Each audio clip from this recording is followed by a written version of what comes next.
Welcome back to the channel. Thank y'all for hanging with me on this Monday. So we are in June, and the fishing from here on out is going to probably be pretty much the same when it comes to locations and where the fish are congregating to up until they start moving in the fall. Here, it's typically August. You start to see the lakes change. You know, the oxygen levels are going to kind of turn over, and fish are going to have to get shallow at some point, but you never know. That doesn't always happen. So thermocline doesn't always change. Some years the deep fishing will still go on in the fall, but for the most part, for the next 3 months, the fish are going to be summering. And the beauty of that is that they don't move around a whole lot. The bait stays in similar areas, and the fish are going to stay in the same areas. Now, where it does get tricky, and the part that is not so beautiful about fishing, other than the hot weather, is that fish become harder to catch.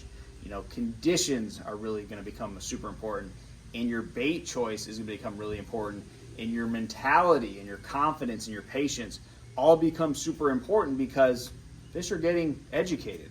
You know, I don't necessarily think you can call them smart, but they've seen a lot of baits. So for that reason, you have to change it up. And you also have to look for the ones that may have been in a spot for a couple months or a couple weeks and no one has found them. So I've been fishing with some buddies the last couple of years, and I've been shown some things that I fish in those areas. I typically, fish around those spots, but I never fish exactly where they go. So don't rule out anything too shallow, because bass will get in some of the shallowest water in the hotter months, and they will also get on some of the silliest type places. I mean, docks that are in like 2 feet of water that are way, way, way away from anything, bass get on.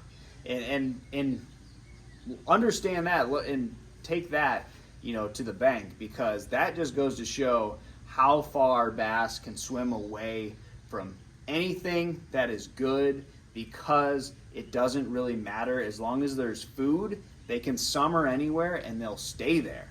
So in the pre-spawn, they got to feed up because they're spawning. Spawn is on its way. In the spawn, they used all this energy, they didn't eat. Now they got to feed up again. So there's all these little times in the year where it's like, they got to do this, they got to do that. In the summer, they don't. As long as they have food and shade or something for them to be comfortable around, they don't have to do anything, and they don't have to move, and they don't have to eat a lot. In warm water, so they could sit underneath a dock and eat once every blue moon and be good. So for that reason, you do need to go look in some silly places where you never ever catch bass. Try some silly baits. Try a 1 ounce jig underneath a dock. Try skipping a frog underneath a dock. Try some things that you just would never ever think would work, and this time of year they do. Go in a foot of water, go in 2 feet of water, and flip some mats. Look for some of that cover that's really grown up, lily pad fields, that makes a lot of shade.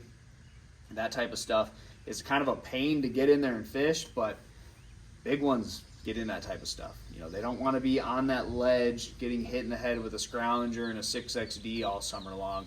They're going to start congregating to some places where there's not as many fishermen, and those are the type places where you got to go and look. So those little areas of your lake where you never see anyone fish, go over there and look around a little bit.